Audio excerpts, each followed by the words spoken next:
40,000 অমুক্তিযোদ্ধাকে মুক্তিযুদ্ধের তালিকায় নেওয়া হয়েছিল।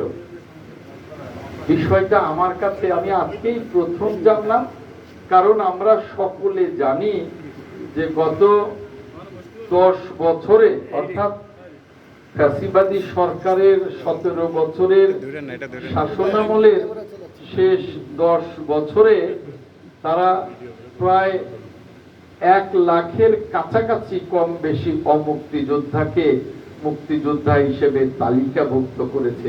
সেখানে বিএনপি কবে কখন এই 40,000 মুক্তিযোদ্ধার তালিকায় আনলো আমার জানা নেই।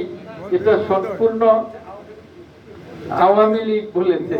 আওয়ামী লীগ তো এরকম বলতেই পারে, কারণ আওয়ামী লীগ ফ্যাসিবাদী শাসন কায়েম করে বাংলাদেশটাকে এমন ভাবে ধ্বংসপ্রাপ্ত করে দিয়ে গেছে যে আমাদের বাংলাদেশের একজন অর্থনীতিবিদ ডক্টর দেবপ্রিয় ভট্টাচার্য তিনি অন্তর্বর্তীকালীন সরকারের সময় বলেছেন যে তাদের আমলে অর্থাৎ ফ্যাসিবাদী আওয়ামী লীগের আমলে 28 লক্ষ কোটি টাকা পাচার হয়েছে।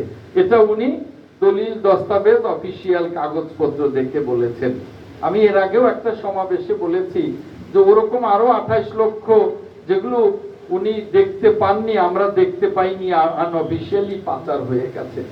আজকে বাংলাদেশ এমন একটা ধ্বংসপ্রাপ্ত অর্থনীতি নিয়ে আমরা আমাদের নেতা মাননীয় প্রধানমন্ত্রী জনাব তারেক রহমান যাত্রা শুরু করেছেন, যখন বাংলাদেশের অর্থনীতি তলানিতে, কিন্তু আমাদের নেতা জনাব তারেক রহমান এদেশের একজন